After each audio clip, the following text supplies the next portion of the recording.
અરે એક ગુરુમુખી ભગત શિષ્ય ખંભાળિયા પડદરીની બાજુમાં મોરાર સાહેબ, ભાણ સાહેબના શિષ્ય રવિ સાહેબના શિષ્ય મોરાર સાહેબ. મોરાર સાહેબ કાયમ સત્સંગ કરે, ક્ષત્રિયો બધા એના શિષ્યો. એમાં કે હામત કોળી કરીને એક શિષ્ય એનો, ગરીબ માણસ.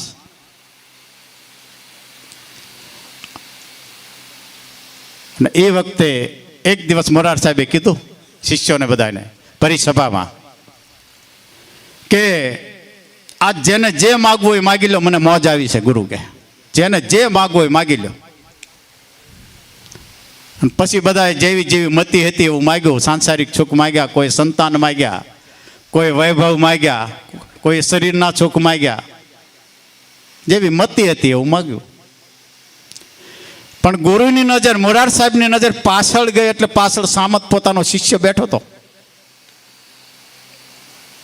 અને મોરાર સાહેબે કીધું કે હામત ત્યાં કેમ બેઠો, બેટા અહીંયા આવ ને. અને એ વખતે હામતે કીધું બાપજી ગુરુદેવ મારી જગ્યા તો આવ્યો ને, આગળ તો બધા ક્ષત્રિયો બેઠા છે. અને મોરાર સાહેબે કીધું મારા માટે તો બધા હરખા, કે મારા માટે બધા સરખા. સદગુરુને જો શીલવંત સદગુરુ હોય તો એ સદગુરુને 1 થી 1 લાખ શિષ્યો હોય તો ગુરુની કૃપાનો વરસાદ એક સરખો જ વરસાવતા હોય. એમાં વારો તારો ન કરે, એમાં ભેદ દ્રષ્ટિ ન હોય ગુરુમાં. અને જો ભેદ દ્રષ્ટિ કરે તો ગુરુ ન કહેવાય. સમદ્રષ્ટિ હોય ગુરુને. એક સરખો જ કૃપાનો વરસાદ વરસાવતા હોય બધા શિષ્યો ઉપર. પણ શિષ્યોમાં ભેદ દ્રષ્ટિ હોય કે આપણે જૂના છીએ, હવે આપણને માન નથી દેતા, હવે નવા આવ્યા એને માન આપે છે. આવી શિષ્યોમાં હોય દ્રષ્ટિ. પાછી એ જે કૃપાનો વરસાદ વરસતો હોય ને એમાં આપણે શિષ્યો છે ને એ મારાપણાની, હુંપણાની, કરતાપણાની, અહંકારપણાની, જાતિપણાની છત્રી લઈને ઊભા હોય એટલે કૃપાના વરસાદમાં ભીંજાઈ નથી શકતા. કોક વિરલો એવો નીકળી જાય. તો મોરાર સાહેબે કીધું મારે તો બધા સરખા. અહીંયા આવો બેટા. આદેશ થયો ગુરુનો. આવ્યો સામત નજીક ને હામતને કીધું ગુરુએ કે બેટા આ બધાએ તો માગ્યું, તે કાંઈ ન માગ્યું. અને એ વખતે એમ કીધું હામતે કે બાપજી ગુરુદેવ મારા જીવનમાં તમે આવી ગયા પછી મારે માગવાનું શું હોય, શું અધૂરું રહેશે, શું બાકી રહેશે? તમે મારા જીવનમાં આવ્યા પછી માગવાનું શું રહે છે? કારણ કે ઊંચામાં ઊંચું હોય પદ તો ગુરુ પદ છે. ગંગા સતી એક પદમાં કહે છે પિંડ રે બ્રહ્માંડ થે પરસે ગુરુજી પાનબાઈ, તેમનો દેખાડું તમને એ દેશ રે. ગંગા રે સતી એમ બોલિયા રે પાનબાઈ, ત્યાંનો હિમાયા કેરો જરિય લે સરે. આ પિંડ, આકાશ પણ પિંડ, આ વચલો ગાળો પણ પિંડ કહેવાય. પિંડ બ્રહ્માંડથી પર છે ગુરુજી પાનભાઈ, તેમનો દેખાડું તમને દેશે. ગંગા સતી એમ બોલ્યા પાનભાઈ, ત્યાંની માયા કેરો જરિયે લે છે. આ પિંડ છે, આ ત્રિકુટી મહેલ છે, ઈંગલા પિંગલા સૂક્ષ્મણા ભેગી થાય ને. પછી બ્રહ્માંડી પ્રદેશ છે, અને પછી 2 આંગળી સદગુરુનો દેશ છે. એને શૂન્ય મંડળ કહો, ગગન મંડળ કહો, અધર તખત કહો, જે કહો તે. પાનભાઈ તમારી સુરતાન મારે ત્યાં પહોંચાડવી છે કે મન, બુદ્ધિ, ચિત્ત, અહંકાર અને માયાની પહોંચાય ત્રિકુટી સુધી, પછી ઉપર ન જઈ શકે. પછી તો અખંડ આનંદ સિવાય કાંઈ નથી. પછી તો સમાધિ અવસ્થા છે. પણ ત્યાં કોક વિરલા ગુરુમુખી પહોંચી શકે. સદગુરુ વચનમાં ચાલે જી કે હામત બેટા માગ કંઈક મારા રાજીપા માટે કંઈક માગ. જો હામત કેવું માગે છે કે ગુરુદેવ, જો તમે મને માગવાનું કહો છો તો મને વચન આપો. શિષ્ય ગુરુને વચને બાંધે છે. મને વચન આપો કે હું જે માગું એ આપો તમે. હા બેટા, હું વચન આપું છું, જે તું માગી છે આપીશ. અને પછી સામત બોલે છે, ગુરુદેવ તમારું શરીર જ્યારે છૂટે ને ત્યારે મારી હાજરી હોવી જોઈએ. હામત કહે છે મારી હાજરી હોવી જોઈએ. બસ મારે જીવનમાં કહીજો કાંઈ માગવું નથી. આખી જિંદગી મારા સદગુરુના હું દર્શન કરું છું, પણ છેલ્લી ઘડી જ્યારે શરીર છૂટે, જ્યારે વિદાય લઈ, બસ મારે છેલ્લા દર્શન કરવા છે કે બસ મારે બીજું કાંઈ માગવું નથી. હામત કહે હા બેટા, મારું શરીર છોડીશ ને ત્યારે તારી હાજરી હશે. બસ ભલે ઘણો કાળ વીતી ગયો, ઘણો સમય વીતી ગયો. મોરાર સાહેબને 107 વર્ષની ઉંમર થઈ ને એક સમય આવ્યો શરીર છોડવાનો. સાંજે સત્સંગ ચાલે છે અને શિષ્યોને કીધું કે ભાઈઓ, જીવનમાં ખૂબ આનંદ કર્યો, ખૂબ સુખ પામ્યા, પણ કાલે આ ભાડુતી મકાન મારું ખાલી કરીને હું મારા પોતાના ઘરે હું જવાનો છું. મોરાર સાહેબ કે આ ઘર હું ખાલી કરી દઈશ. બધા હંપીને રહેજો, સાધના કરજો, ભક્તિ કરજો. રાત પસાર થઈ ગઈ. સવા પર દિવસ ચડ્યો અને મોરાર સાહેબે પદ્માસન વાળ્યું, ઓમકારનો નાદ કર્યો, પ્રાણને ચડાવ્યો, કંઠે આવ્યો અને કંઠથી બ્રહ્મરંધમાંથી જ્યાંથી પ્રવેશ કર્યો ત્યાંથી છોડી દીધો. શરીર છૂટી ગયું મોરાર સાહેબ. હામત નથી, હામતની હાજરી નથી.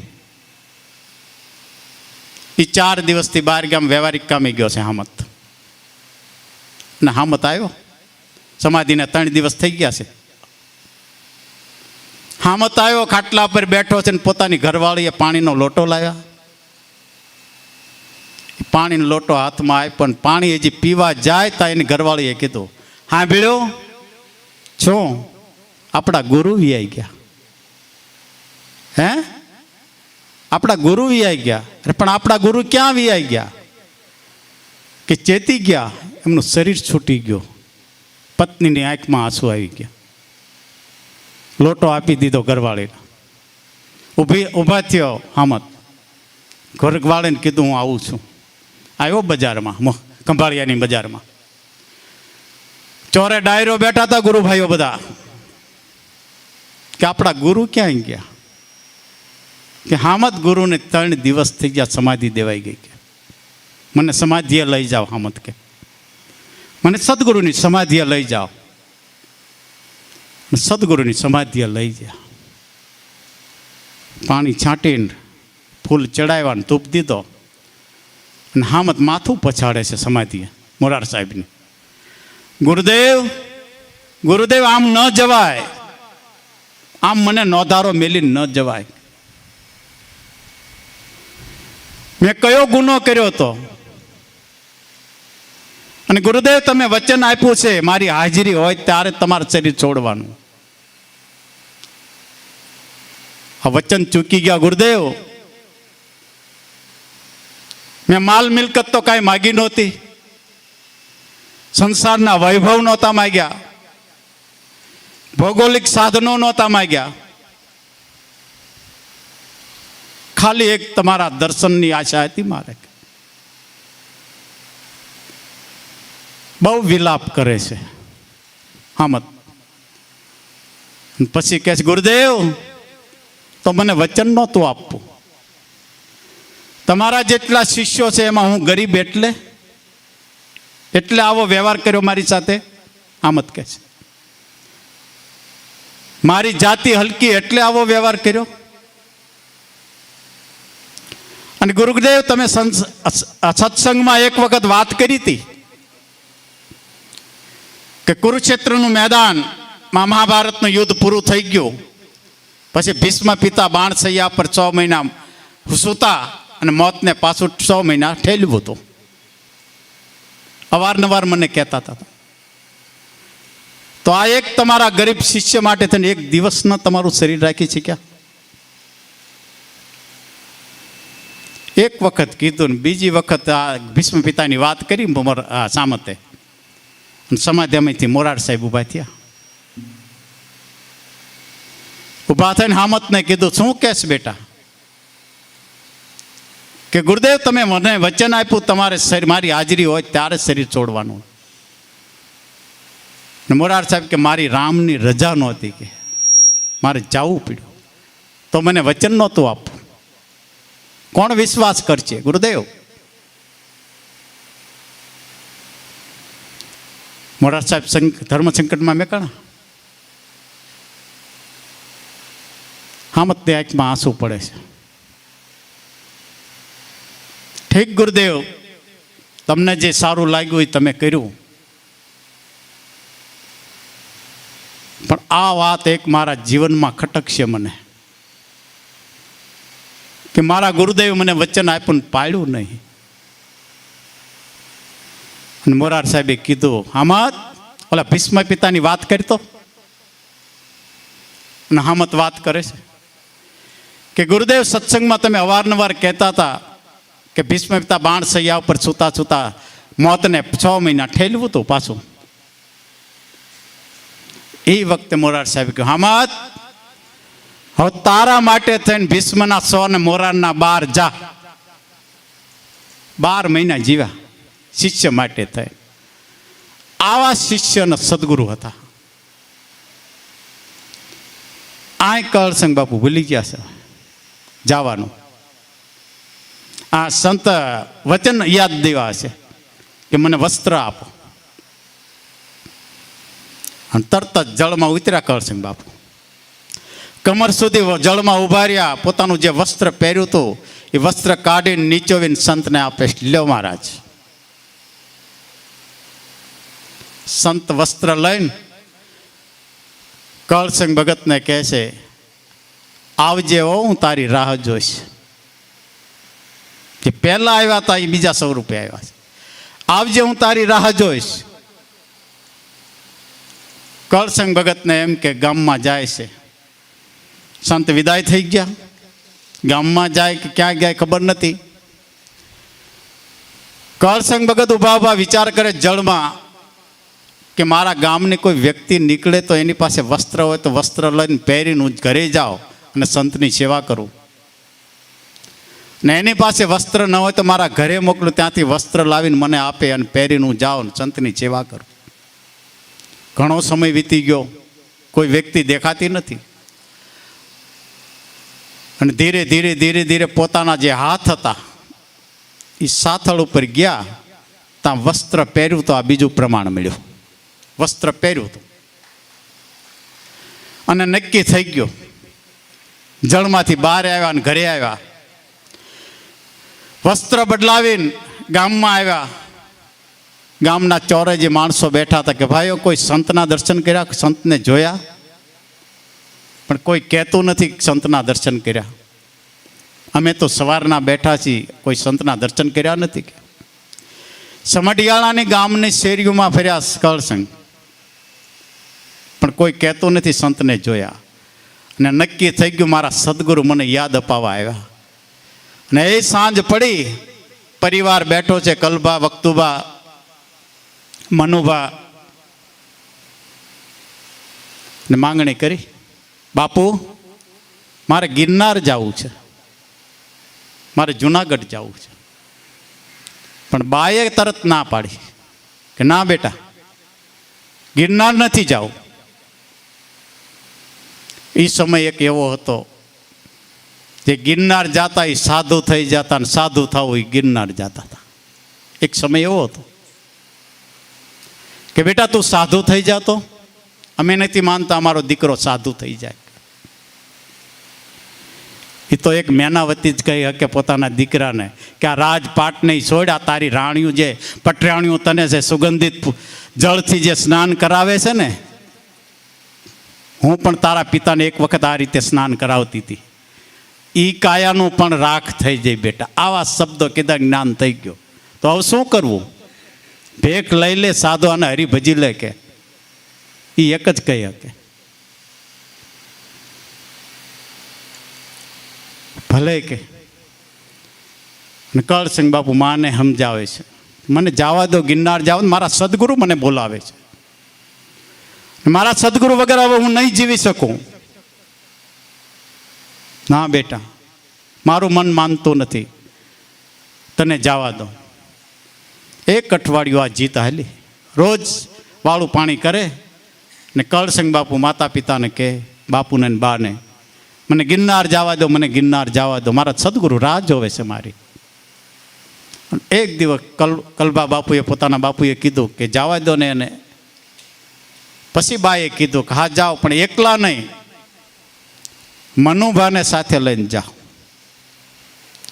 કરસંગ બાપુના કાકાના દીકરા બે ભાઈ જાઓ, ગિરનાર જાઓ, દર્શન કરો સાધુ સંતના, તરત ઘરે આવી જાઓ. ભલે બા.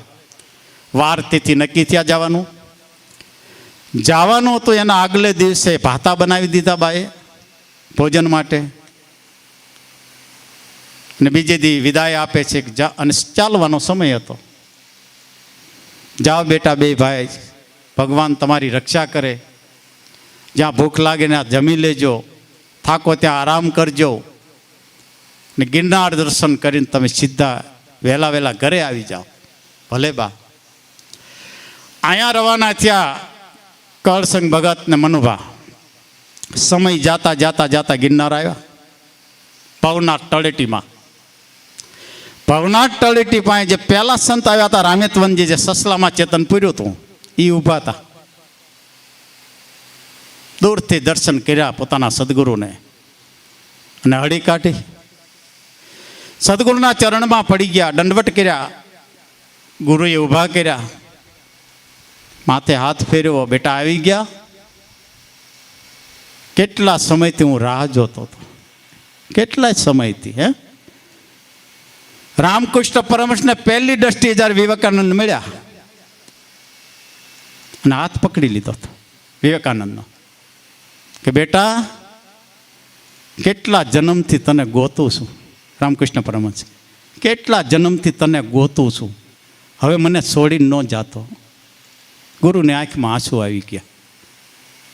કેટલાય જન્મથી પોતાના ગોતી લે જ્યાં હોય. રામેતવનજી હમડિયાળ આવ્યા હતા ને લેવા, કે મારો છે, મારે જવું પડે. આપણે ગામડું હોય, ગામડામાં બધા રહ્યા છે, ખબર છે. ગામડામાં માલધારી રહેતા હોય, એનો માલ હોય, ગાયો બકરા ભેંસું જે હોય તે. સવાર પડે એટલે એ બધા વગડે ચરાવવા જાય. સાંજ પડે એટલે વળે. એ બધા ક્યાં સુધી સાથે હોય? ઝાંપા સુધી, ગામના ઝાંપા સુધી, પાદર સુધી. પછી નાથી જુદા પડે. જે જેના પછી ગામની શેરીઓ પડે. જે શેરીનો માલ હોય, જે માલધારી રહેતો હોય, એનો માલ એમાં વિયો જાય. એ શેરીમાં બધા એક ઘરે ન વ્યા જાય. એ શેરીમાં પાછા વાડા હોય, અને જે વાડાનો માલ હોય એ માલ પાછો એમાં વિયો જાય. જે અધિકારી હોય એ પાછા ગુરુ એને ગોતી લઈને પાછું ત્યાં જઈને આવી જાય એના ચરણમાં. સંત લઈ ગયા સ્થાને. રિદ્ધિ સિદ્ધિઓ હતી. એક ગુફા રામેતવનજી, જે ગિરનારની ઉપર જે રામેતવનજી ગુફા પરિક્રમાના રસ્તામાં આવે, નીચે ઉતરો એટલે એને અત્યારે આનંદ નામની ગુફા કહેવાય છે. ત્યાં કરસંગ બાપુને રાખ્યા હતા 7 દિવસ. ત્યાં અત્યારે વિદેશી માતાજી એક સાધના કરે છે.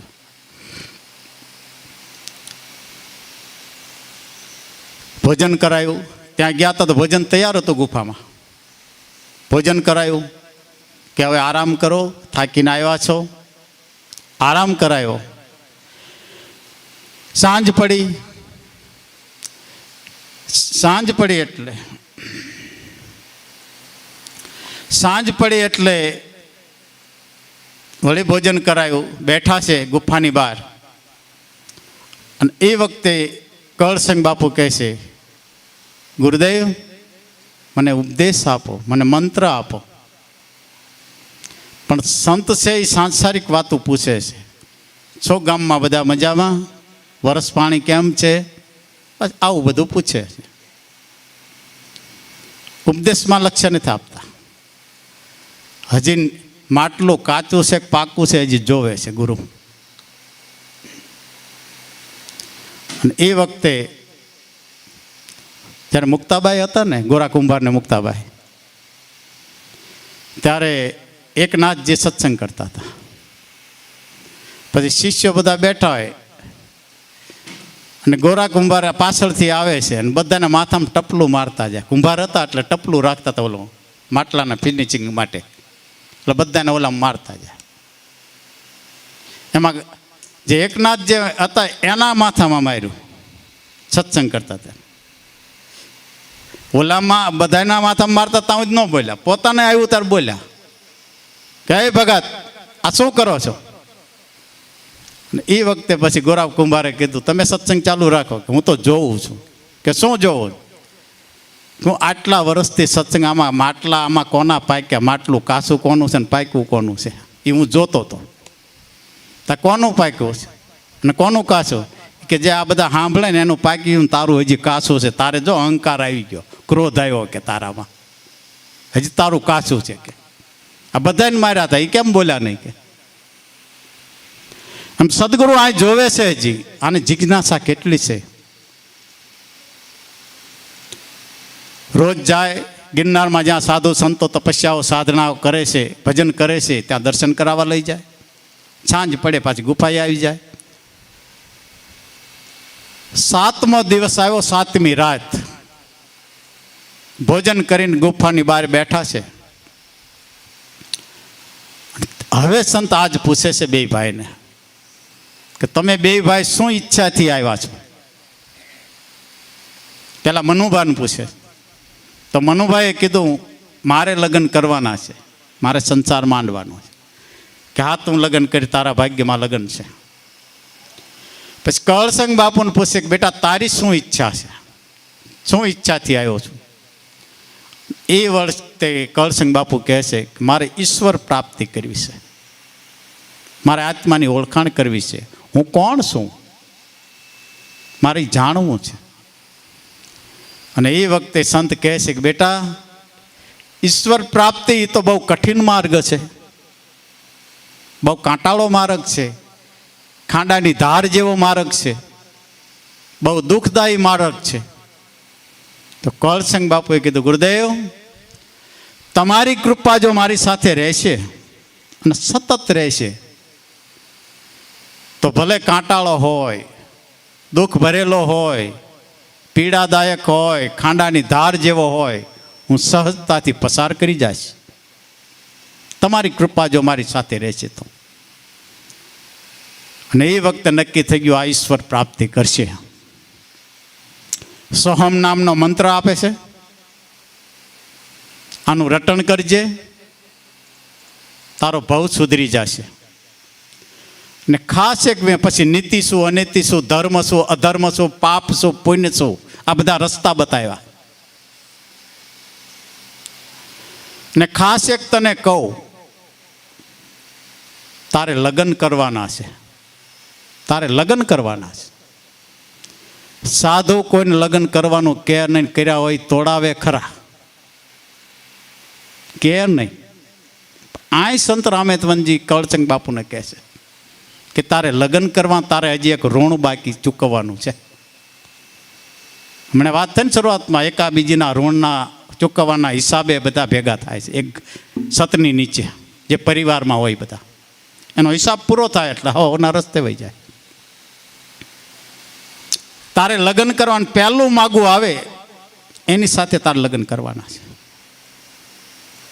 અને એ જીવ આવશે, તારી જે પત્નીનો જે જીવ છે એ જીવાત્મા કર્મ માર્ગમાં પૂર્ણતા હશે, યોગ માર્ગમાં પૂર્ણતા હશે, ભક્તિ માર્ગમાં પૂર્ણતા હશે, ધ્યાન માર્ગમાં પૂર્ણતા હશે, જ્ઞાન માર્ગમાં પૂર્ણતા હશે જીવાત્મા. અને એની સાથે એક બીજો જીવ આવશે, એ પાનબાઈ, એ એનું પાત્ર બનશે. જન્મ જન્મથી જે ઉપદેશ સંઘરી રાખ્યો છે, જે બ્રહ્મરસનો પ્રસાદ લઈને ફરે છે, આ શરીર બદલાવ્યા કરે છે, એ આનું પાત્ર બનશે. એ પાત્રમાં એ પીરસશે, એ અધિકારી થાય છે. અને એના શબ્દો એવા હશે કે એ શબ્દોના કેટલાય જીવાતમાં તરી જાય છે. અને સાચો ઉપદેશ તારી પત્ની તને આપશે, તારી પત્ની તને આપશે ભલે. અને છેલ્લે સદગુરુ કહે છે, બેટા લગ્ન કર્યા પછી તમારા પતિ પત્નીના ખોળિયા જુદા હશે, પણ મન એક રાખજો, એક મના થઈને અલખને આરાધજો, એક મના થઈને ભગવાનની ભક્તિ કરજો. બે તો બ્રહ્માદિક લાગે પાય, ઈશ્વર તમારા આંગણે આવશે. ગુરુ વચન આપે છે. અને બેટા મન વચન કર્મથી ધર્મ જો સાચવશો, ધર્મમાં જીવશો, નીતિમાં જીવશો, આચરણ કરીને જીવન જીવશો, તો હું વચન આપું છું, જીવનની અંદર ગમે ત્યાં ગમે એવું સંકટ આવે તો તારા માટે થઈને એ ભૂમિમાં હું ઈશ્વરને ઉતારીશ. આ ગુરુ વચન આપે છે. આ રીતે જીવન જીવો તો ભલે. બાપજી રાત પડી, વિશ્રામ કરાયો, સવાર પડ્યો અને 8મા દિવસે સંતે કીધું, જાઓ બે ભાઈ ઘરે જાઓ, તમારા માતા પિતા રાહ જોતા જાઓ. પણ કરસંગ બાપુને હવે જાવું સારું નથી લાગતું. ગુરુની દ્રષ્ટિ પડી ગઈ પોતાની ઉપર. મારા સદગુરુ, મારા સદગુરુ. પણ એક આદેશ કર્યો છે, ઘરે જાઓ.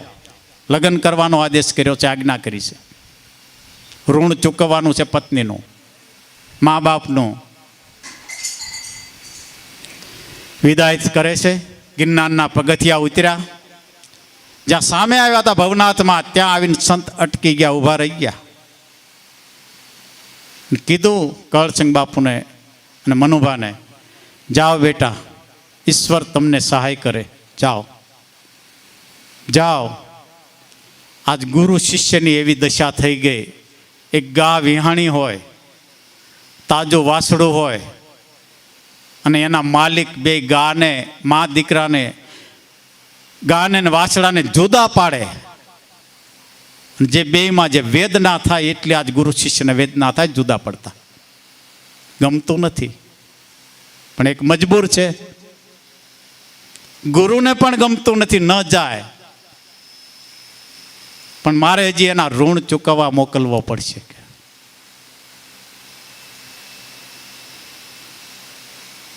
અને શિષ્યને પણ એમ છે કે મારા સદગુરુએ મને આદેશ કર્યો એટલે હું મજબૂર છું.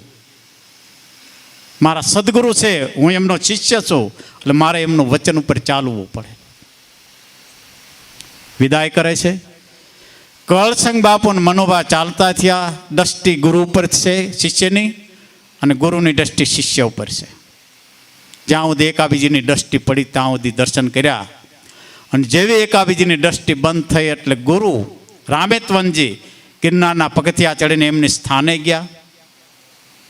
અહીંયા સમય જાતા સમઢિયાળા આવ્યા. કરસંગ ભગત અને મનુભા બે ભાઈ માતા પિતાને મળ્યા, પગે લાગ્યા.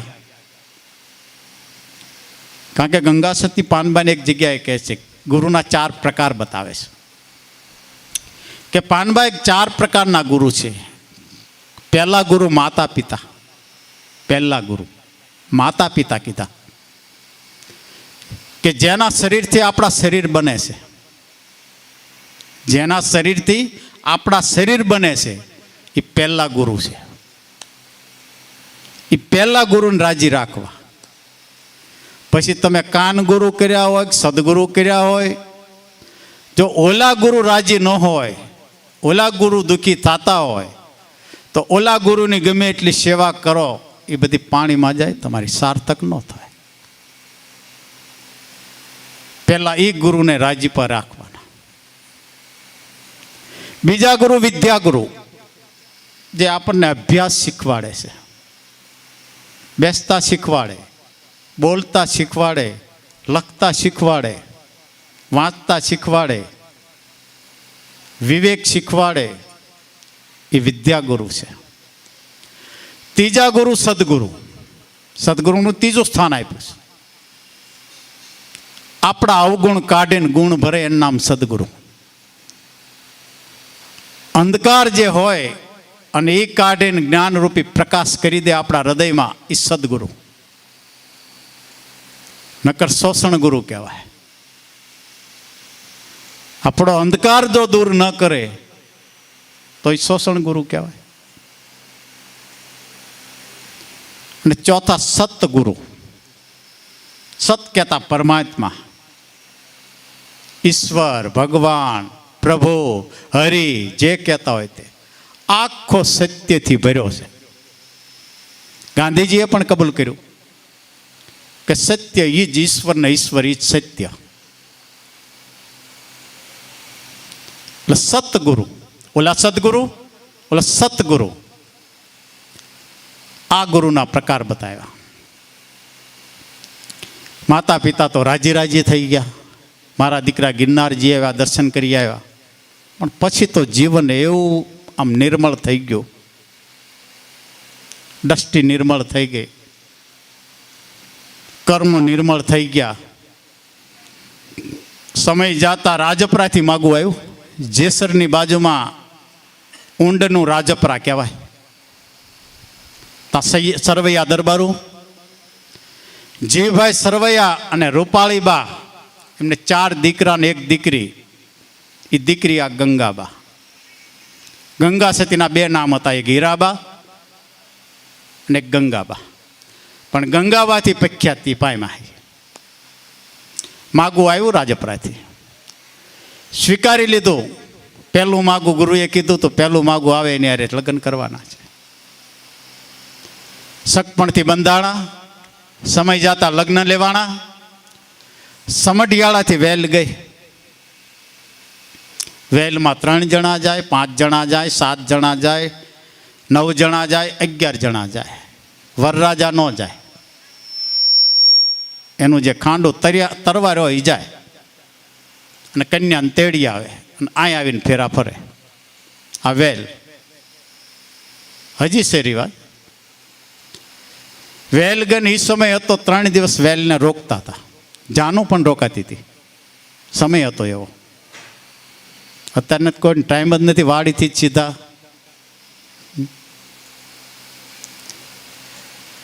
પણ સમયને માન આપવું પડે, સમય હારે હાલવું પડે, નકર તમે પાછળ રહી જાઓ.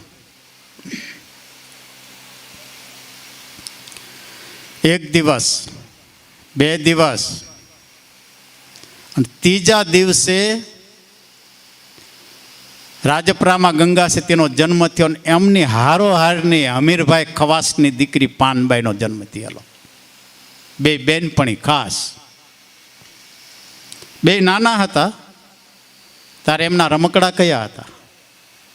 ગંગા સતી એક મંદિર બનાવે, એમાં એક મૂર્તિ મેકે, એને થાળ ધરાવે, વાઘા પહેરાવે, આરતી કરે, કીર્તન કરે.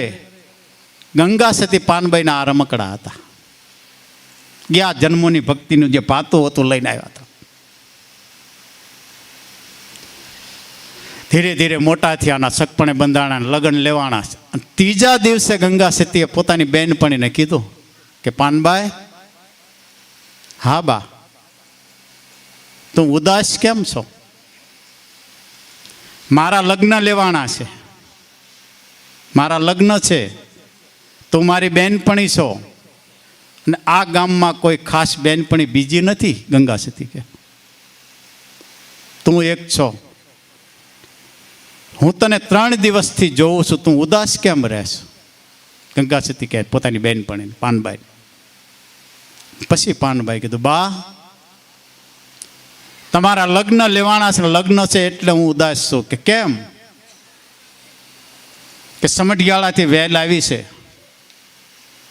અને કાલ શુભ ચોઘડીએ સવારમાં તમને વળાવશે. તમે સાસરે જાશો, પછી હું તો એકલી પડી જઈશ. પાનબાઈ કે હું તો એકલી પડી જઈશ, મને સત્સંગ કોણ સંભળાવશે? પાનબાઈ કે તો ગંગા સતીએ કીધું, પાનબાઈ, દીકરીઓને તો સાસરે જવું પડે, આ સમાજનો રિવાજ છે, જવું પડે. તારા પણ લગ્ન લેવા છે ને તારે પણ સાસરે જવું પડશે. અને એ વખતે પાનભાઈ કે બા, જ્યારથી હું સમજવા શીખીને ત્યારથી મારા માતા પિતાને કીધું છે મારે સંસાર માંડવાનો નથી, હું લગ્ન નહીં કરું. મારો જન્મ ગંગાબાની સેવા માટે થયો છે. પાનભાઈ કે ગંગા સતી સમજાવે, પાનભાઈ એવું ન કરો, દીકરીઓને સાસરે જવું પડે, આ સમાજનો રિવાજ છે. ના બા, હું સાસરે નહીં જાઉં. ગંગા સતી કે પાનભાઈ સાસરે જવું પડે, સ્ત્રીનો અવતાર છે, ધરતીની પુત્રી છે, એટલે એને સહન એના જીવનમાં કરવાનું આવે, કરવું પડે. જ્યાં માવતર મોકલે ત્યાં જવું પડે. અને એ સંસારની અંદર, એ સાસરિયાની અંદર સુખ દુઃખ એ બધું સમાનતાથી વેઠવું પડે. કારણ કે સ્ત્રી છે એ ધરતીની પુત્રી છે. આ ધરતીમાં તમે ખાડો કરો, ટેકરો કરો, હારું નાખો, ગંદુ નાખો, એ ધરતી સહન કરે છે. સીતાજી છે એ ધરતીના પુત્રી હતા.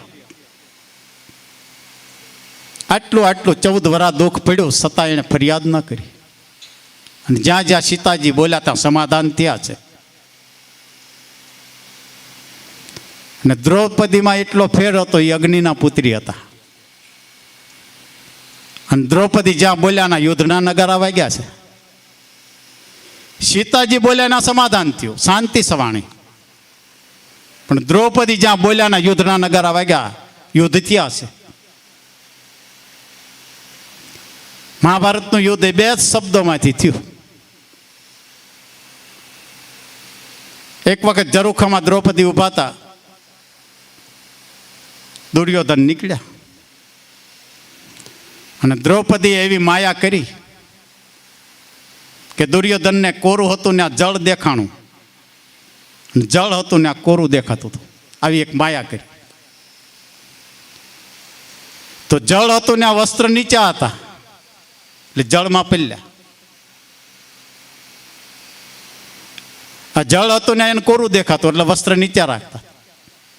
અને જ્યાં કોરો ભાગ આવ્યો ત્યાં વસ્ત્રને ઊંચા લીધા દુર્યોધને.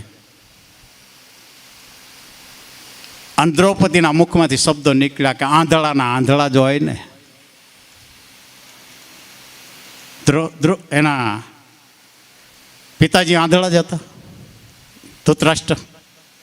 આંધળાના આંધળા, આટલું જ શબ્દો બોલ્યા હતા દ્રૌપદી. એમાંથી આ મહાભારત સર્જાઈ ગયું.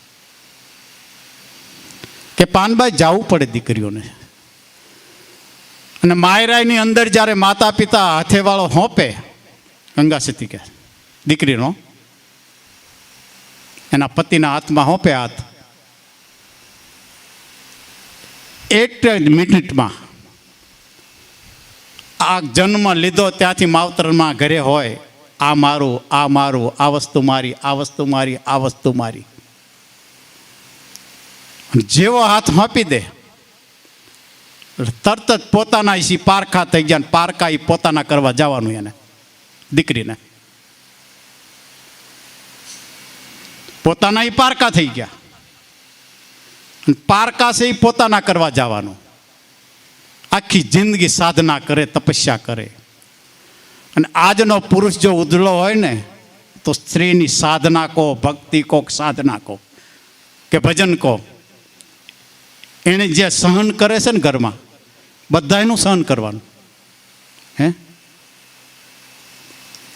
સ્ત્રીના હિસાબે પુરુષ ઉજળો ફરતો હોય બહાર.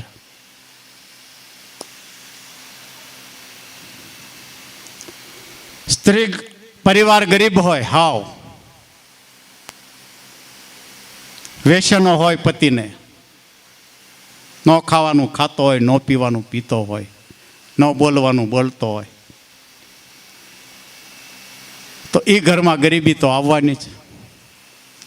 પોતાની પત્ની ઉપર એક જ હાડલો વસ્ત્ર હોય, બીજો વસ્ત્ર બદલાવા હાડલો ન હોય. છતાં એની ગેરહાજરીમાં એના મિત્ર કોઈ આવે નામ લઈને, તો સ્ત્રી આજુબાજુમાંથી ઉછીનું પાછીનું કરીને લાવીને ઓલાની પતિની આબરૂ હાચવા હાટું તેને આ બધું કરે, સ્ત્રી કરે. છતાં એની ઉપર કેવો જુલમ ગુજારે છે. કોઈને રાંડવું લેવું પડે, કોઈને ઝેરના ડબલા પીવા પડે, કોઈને કેરોસીન છાંટવા પડે.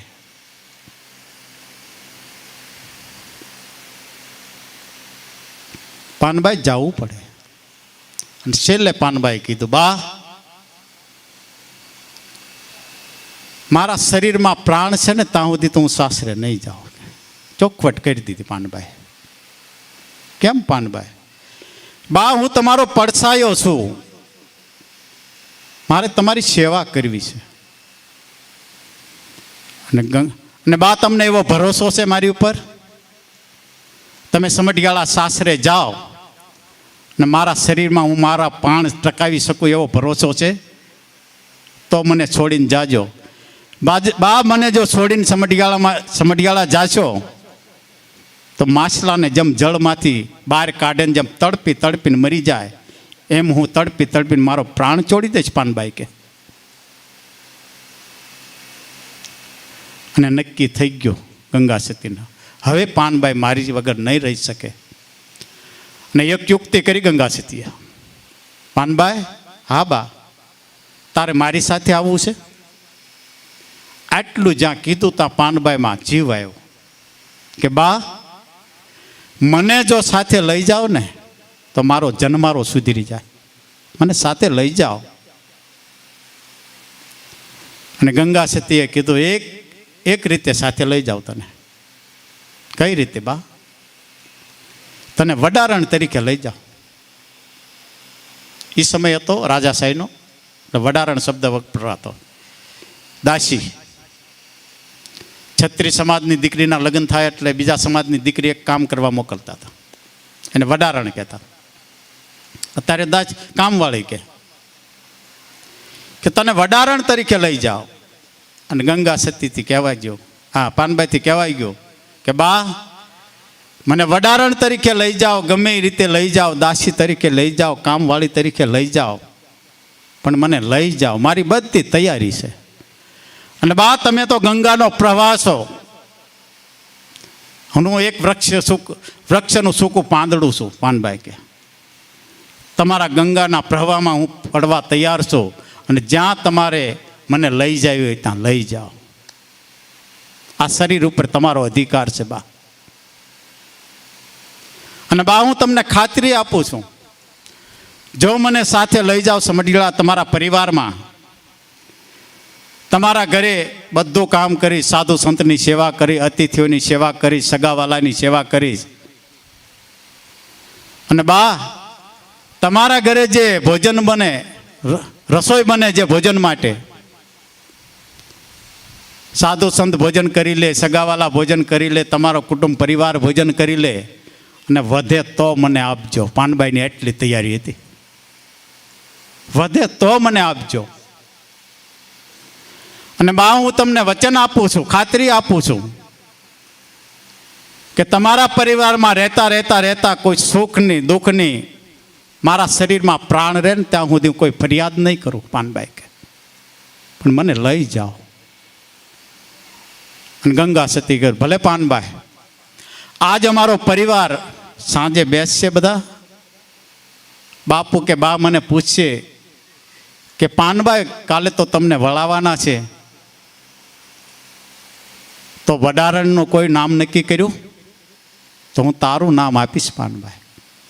પાનબાઈ હાથ જોડ્યા ગંગા સતીને, બા કે એવી કૃપા કરજો, આ ગરીબ છોકરી ઉપર એવી કૃપા કરજો, મારું નામ આપજો, ભૂલે ચૂકે બીજાનું કોઈનું નામ ન આપતા. બા મારી બધી તૈયારી છે પાનબાઈ કે ભલે પાનબાઈ. સાંજ પડી, ગંગા સતીનો પરિવાર વહેલને ભોજન કરાવીને એના ઉતારે રવાના કર્યા. આ પોતાનો પરિવાર ભોજન કરીને બેઠો છે. અને ગંગાબાના પિતાએ કીધું, જીભાઈ સરવૈયાએ, કે પાનબાઈ આ ગંગાબા કાલ તો તમને શુભ ચોગડીએ વળાવવાના છે, તમે સમઢિયાળા સાસરે જાશો. હા બાપુ. તો કોઈ વડારણનું નામ નક્કી કર્યું બાપુ કે કાલે તો તમને વળાવવાના છે? હા બાપુ. કોનું? કે હમીરભાઈ ખવાસની દીકરી પાનબાઈનું. હો, પણ બેટા પાનબાઈના માતા પિતાને પૂછવું પડે, એનો રાજીપો હોય તો મોકલાય. હા બાપુ, પૂછી લ્યો. એક માણસ મોકલો અમીરભાઈને બોલાવા. પાનબાઈના માતા પિતા આવ્યા અને ગંગાબાના બાપુએ પૂછ્યું કે અમીરભાઈ, આ તમારા દીકરીને લગ્ન નથી કરવાના? ઉંમરલાયક થઈ ગયા છે. પણ બાપુ કે અમારી દીકરી જ્યારથી સમજવા શીખી ત્યારથી ના જ પાડે છે કે મારે હું લગ્ન નહીં કરું. મારે ગંગાબાની સેવા કરવી છે ને ગંગાબાની સેવા માટે જ મારો જન્મ થયો છે. નક્કી થઈ ગયો. વેલને વળાવે છે અને ગંગા સતીની હારે પાનબાઈને વળાવે છે દાસી તરીકે, વડારણ તરીકે. આવ્યા સમઢિયાળા, રાતે ફેરા ફેર્યા, પોખણા થયા. બીજે દિવસથી ગંગા સતી અને પાનબાઈએ ઘરને સંભાળી લીધું. સાધુ સંતનો ઉતારો અવારનવાર આવે, રોજ સત્સંગ થાય ગઢની અંદર. એક દિવસ ધોળાની બાજુમાં પીપરાળી ગામ, ત્યાં એક હરિજન ભુદરદાસજી રહે, સત્સંગી જીવ. સમઢિયાળા આવે. સમઢિયાળામાં એ વખતે ખેતીમાં મોટી શેરડીનો પાક મોટો થતો હતો, પાણી ધરો એટલે શેરડી કપાય, પીલાય, એનો ગોળ બને. એટલે આ ભુદરદાસજી વાઢે વાઢે ફરે, દરબારોના વાઢે જાય, પટેલ સમાજના વાઢે જાય, બે ભજન બોલે, સત્સંગ કરે, એટલે યથાશક્તિ ગોળ આપે ભુદરદાસજીને. એમ ફરે, એમાંથી એના પરિવારનું ભરણ પોષણ ચાલે. આ વાત ગંગા સતીએ સાંભળેલી ઘણા સમય પછી કે ભુદરદાસજી સત્સંગી છે. એક દિવસ ગંગા સતીએ કરસંગ બાપુને કીધું, ભગત કે હા ભગવતી, કે એક પીપળાણીના ભુદરદાસજી અહીંયા આવે છે, સત્સંગી જીવ છે. કે હા, બહુ સારો સત્સંગ કરે છે. તો આજે મળે વાડીઓમાં તો એમને આપણા ઘરે લાવજો ને, ગઢમાં આપણા ઘરે ભોજન લે. ભલે. એમ કરતાં કરતાં કરતાં ભુદરદાસજીનો ભેટો થઈ ગયો વાડીએ. કરસંગ બાપુની વાડીએ આવે છે ભુદરદાસજી, બેઠા છે, સત્સંગ થયો. પછી કરસંગ બાપુએ કીધું, ભગત આ તમારે પ્રસાદ લેવા, ભોજન લેવા ગઢમાં આવવાનું છે, અમારા ભગવતીએ કીધું છે તમને. અને ભુદરદાસજીએ ના પાડી, બાપુ હું ગઢમાં ન આવી શકું, કારણ કે રાજા સાહેબ અને સૂત અસૂતનો સમય હતો. હરિજનને ગામમાં નીકળવું હોય ને તો પાછળ જરડું બાંધવું પડતું હતું, એના પગલાં ન પડવા પડે બજારમાં, ગામમાં. આવો સમય હતો. એટલે એના પગલાં, જરડું બાંધે એટલે એના પગલાં લૂસાતા જાય. એને થૂંકવું હોય તો આગળ કોરડી બાંધવામાં આવતી હતી, એમાં થૂંકવું પડતું. જ્યાં ત્યાં ન થૂંકાય એનેથી શુદ્રને. એ સમયમાં ગંગા સતીએ એટલી હિંમત કરી કે ભગતને લાવજો આપણા ઘરે પ્રસાદ લેવા. વડીલોને ખબર છે, આપણે ખેતીવાડીમાં હરિજન મજૂરી આવતા હતા, કંઈક વાસણને અડી જાય તો અગ્નિ હોરું કાઢતા હતા, હે, કપડાને અડી જાય તો પાણીની છાંટ નાખતા હતા. આપણે બૂટ ચંપલ મંદિરની બહાર મેકીને જાય, પણ પટ્ટોન પાકેટ લઈને જાય છીએ પાછા, હે, એ ચામડાનું છે. નગારું ચામડાનું છે, પણ એની કમાણી છે. ભગત આવજો, આજ હું તમને આદેશ કરું છું. ભલે બાપુ. બપોરનો સમય થયો. ભુદરદાસજી આવ્યા ગઢમાં, કરસંગ બાપુના ઘરે ઓસરીમાં, ફળિયામાં આવીને બેસી ગયા. અને ગંગા સતીએ પાનબાઈને કીધું, પાનબાઈ બે આસન નાખો ઓસરીમાં. બે આસન પાથરો. બે આસન પાથર્યા પાનભાઈ. અને ભુદરદાસજીને આદેશ કર્યો કે ભગત પધારો ભોજન લેવા. બા, હું સૂત્ર છું, મારી જગ્યા ત્યાં નથી, મારી જગ્યા અહીં છે, મને અહીં આપી દો. ના ભગત, હું તમને કહું છું કાંઈ ઓસરીમાં આવો, તમારે ભગત હારે ભોજન લેવાનું છે. કરસંગ બાપુ બેઠા આસન ઉપર. બહુ જીદ કરી ગંગા સતી, અને ગંગા સતી ઊભા થયા. ભગત, હું તમને વિનંતી કરું છું. અને ભુદરદાસજી કે બા, આની કિંમત બહુ ચૂકવવી પડશે, હું જો ઓસરીમાં પગથિયું ચડી જાઉં તો. ગંગા સતીએ કીધું કે જે પરિણામ આવે તે અરા અહીંયા પરા. ગંગા સતી કે પધારો. માન ભરે ભુદરદાસજીને બોલાવે છે. ભુદરદાસજી આવ્યા ધ્રુજતા ધ્રુજતા. ઓસરીમાં આવ્યા, આસન ઉપર બેઠા. એ જેવા બેઠા, થાળી આવી, પાનબાઈ લાવ્યા, ભોજન ચાલુ થયો. સામે એક છત્રીયાણી બેઠા છે ગંગા સતી. ભાવથી ભોજન કરાવે છે પોતાના પતિને અને ભુદરદાસજીને. ભોજન થઈ ગયું, પાનભાઈ થાળી લઈ ગયા. પછી ભુદરદાસજીને કીધું ગંગા સતીએ, ભગત, હવે જ્યારે સમઢિયાળામાં આવો ત્યારે તમારે અમારા ઘરે જ ભોજન લેવા આવવાનું. ભલે બા. એમ ક્રમ ચાલ્યો. એક સમય એક દિવસ કીધું ગંગા સતી ભુદરદાસજી, તમારે હવે રાત રોકાવાનું. ગંગા સતી કે આપણે સત્સંગ કરશું. અને રોકે છે રાત. એ રાત રોક્યા અને ગઢમાં ચર્ચા ચાલી દરબારોમાં કે આવી ભક્તિ કરાય. આ તો ગાંડી ભક્તિ કહેવાય, આ તો ઘેલી ભક્તિ કહેવાય. એક હરિજનને ઘરે લાવે, બોલાવે કે હરિજનની જગ્યા પાદર સુધી જ છે કે ગઢમાં બોલાવીને પોતાના ઘરે ને ઓસરીમાં એક ભગત હારે ભોજન કરાવીને સામે એક છત્રીયાણી બેઠી હોય. આવી ભક્તિ થોડી કરાય. આ ચર્ચાએ જોર પકડ્યું ગામમાં. ને એક દિવસ ગંગા સતીએ ભગતને કીધું, કળસંગ ભગતને, કે ભગત, હા ભગવતી, આપણે જે કરી રહ્યા છીએ, જે માર્ગ લીધો છે, એમાં કુટુંબ પરિવાર રાજી નથી. અને ગંગા સતીએ કીધું, આ કળસંગ બાપુએ કીધું કે શું રાજી નથી? આપણે કયું એવું કર્મ કરીએ છીએ, આવું આપણે કયું એવું પાપ કરીએ છીએ કે કુટુંબ પરિવાર નારાજ છે, રાજી નથી? ગંગા સતી કે ભુદરદાસજીને આપણે ઘરે બોલાવીને જે તમે સાથે ભોજન કરો છો એ વખતે પછી કળસંગ બાપુ કહે છે કે ભુદરદાસજીના શરીર જાતિ ઉપર જોયું ને માણસોએ કે આ હરિજન છે, જાતિ ઉપર જોયું ને. મારે તો આત્માની ઓળખાણ છે. બાપુ કહે છે મારે તો આત્માની ઓળખાણ છે. એક દિવસ રામચંદ્ર ભગવાન એક શિલા પર બેઠા છે. બાજુમાં લક્ષ્મણજી છે, સીતાજી છે, હનુમાનજી બેઠા છે ચરણમાં. અને હનુમાનજીને ભગવાન રામ કહે છે કે હનુમાન,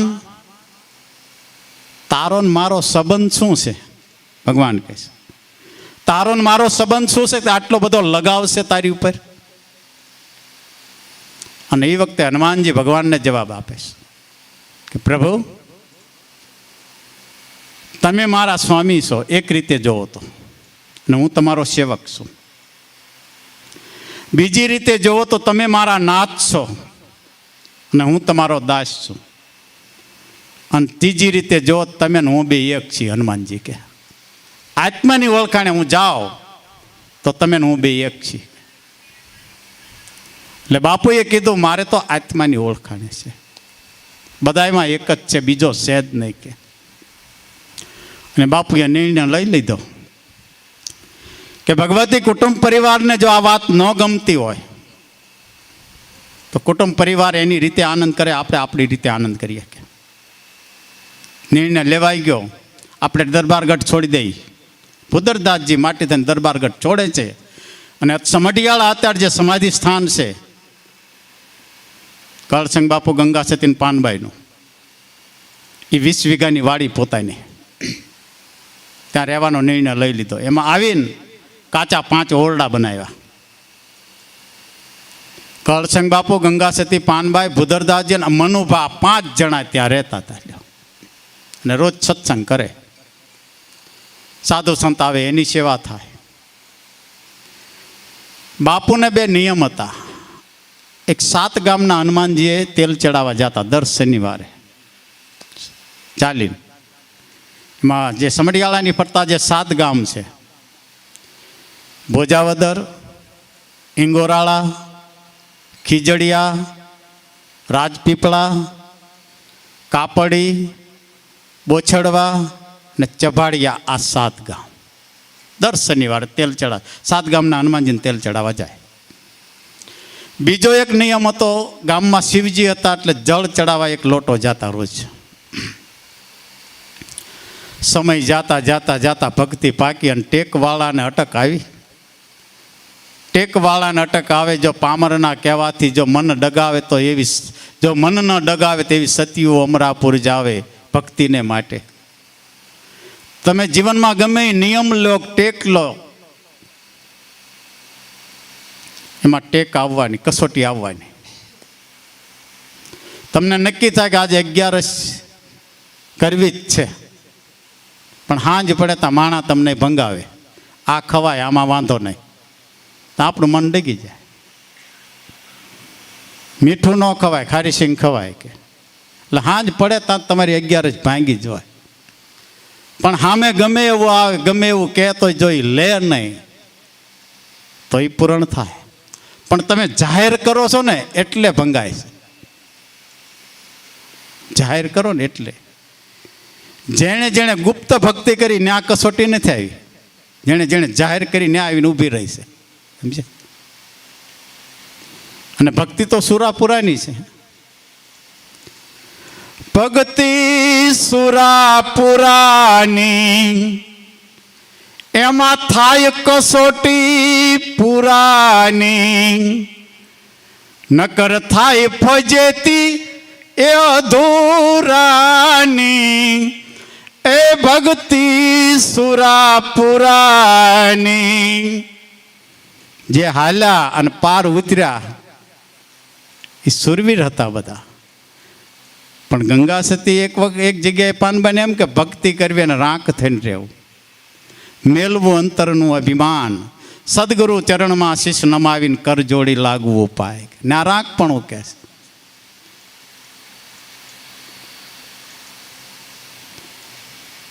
અને એક પદમાં એમ કે છે પાનબાઈ, જેમ જેમ પાનબાઈ પંથ કાપ્યો ત્યારે કે સુરવીર થઈને સંગ્રામે ચડવું પાનબાઈ, માયલું મન ઊભું ન થાય. હે પછી તો કે જન્મ મરણ મટી જાય. સુરવીર થઈને સદગુરુ વચનમાં સુરવીર થઈને ચાલવું પડે કે પાનબાઈ.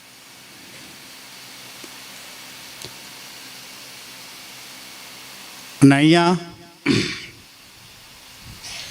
એક દિવસ જળનો લોટો ચડાવવા જાય છે. ભક્તિ પાકી ગઈ, 54 વર્ષની ઉંમર છે કરસંગ ભગતની. ગામના ચોકમાં જીવા પટેલની ગાયનો મૃત્યુદેહ પીડ્યો છે. એની ફરતું એનું વાછડું આંટા મારે છે. ગામના ચોરે ડાયરો બેઠા છે. કરસંગ બાપુ આવ્યા, હાથમાં જળનો લોટો શિવજીને ચડાવવા માટે, અને ગાયના મૃત્યુદેહને જોવે છે. દ્રષ્ટિ કરી, એ દ્રષ્ટિ કરી ચોરેથી માણસો નીચે ઉતર્યા અને અહીંયા આવ્યા ગાયના મૃત્યુદેહ પાસે, કરસંગ ભગત પાસે. એમાં એક વ્યક્તિએ કીધું, ભગત, આ જીવા પટેલની ગા મરી ગઈ. કરસંગ બાપુએ કીધું, હા એ હું જોઉં છું, એની આયુષ પૂરી થઈ ગઈ કે બાપુ કે આપણું પણ આમ જ થાય કે શ્વાસા પૂરા થાય એટલે જવાનું થાય કે. બીજી વ્યક્તિ કે એમ નહીં, એ ગાને જીવતી કરો. આવી કસોટી, જીવતી કરો તો કળસંગ બાપુ કે એ આપણું કામ નથી, કે એ તો ઈશ્વરનું કામ, જે શ્વાસ આપી શકે લઈ શકે, ને લઈ શકે એ આપી શકે, આપણું કામ નહીં. ત્રીજી વ્યક્તિ કે એમ નહીં, કે તો તમે જૂઠા, તમારી ભક્તિ જૂઠી, તમારા સદગુરુ જૂઠા, તમારો પરમાત્મા જૂઠા. આવા કટાક્ષ બોલવા માંડ્યો જગત. અને કળસંગ બાપુએ કીધું, ભાઈઓ, હું જૂઠો, મારી ભક્તિ જૂઠી, પણ મારા સદગુરુ જૂઠા નથી. તમે વિચારીને બોલો. કે આ કળસંગ એક શિકાર કરતો હતો, ક્યાં અધર્મના કામ કરતો હતો, પાપ કરતો હતો, શિકાર કરતો હતો. અને મારા સદગુરુએ એમાંથી છોડાઈને અત્યારે કળસંગને કેટલી ઊંચાઈ ઉપર મેકી દીધો છે. મારા સદગુરુ તો એક ગંગાના નીર જેમ પવિત્ર છે. મારા સદગુરુ એક પારસમણી છે. મારા સદગુરુ હિમાલયની ટોચ જેમ ઊંચાઈ ઉપર છે. મારા સદગુરુ સત્યની જેમ પવિત્ર છે, સત્ય છે. મારા સદગુરુએ મારા અવગુણ કાઢ્યા અને ગુણરૂપી જે પ્રકાશ કર્યો મારા હૃદયમાં, મારા સદગુરુને તેમ જૂઠા કેમ કહો છો? હું કબૂલ કરું, હું જૂઠો છું, મારી ભક્તિ જૂઠી છે, પણ મારા સદગુરુને કેમ જૂઠા ગણો છો તમે? અને મારા પરમાત્માને કેમ મને જે જન્મ આપ્યો છે આ શરીરનો,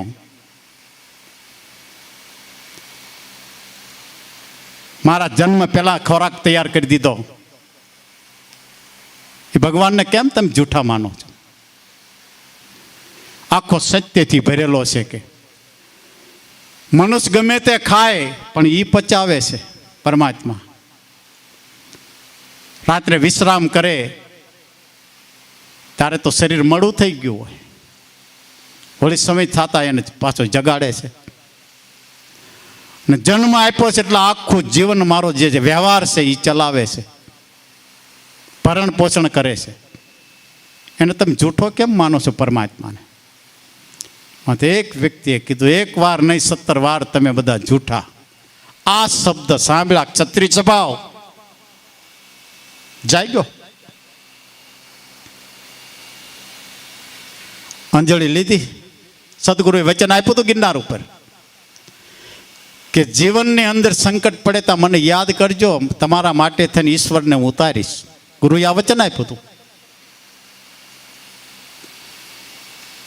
આજ મારે સંકટ આવ્યું છે,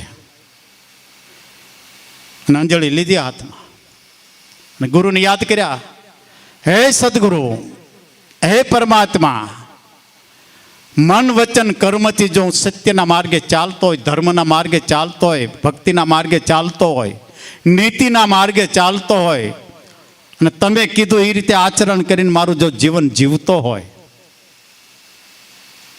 અને હું જાણું છું આ ગાયની આયુષ્ય પૂરી થઈ ગઈ, હું જાણું છું, પણ જગતને બતાવવા માટે થઈને મારી આયુષ્ય એમાં પૂરો.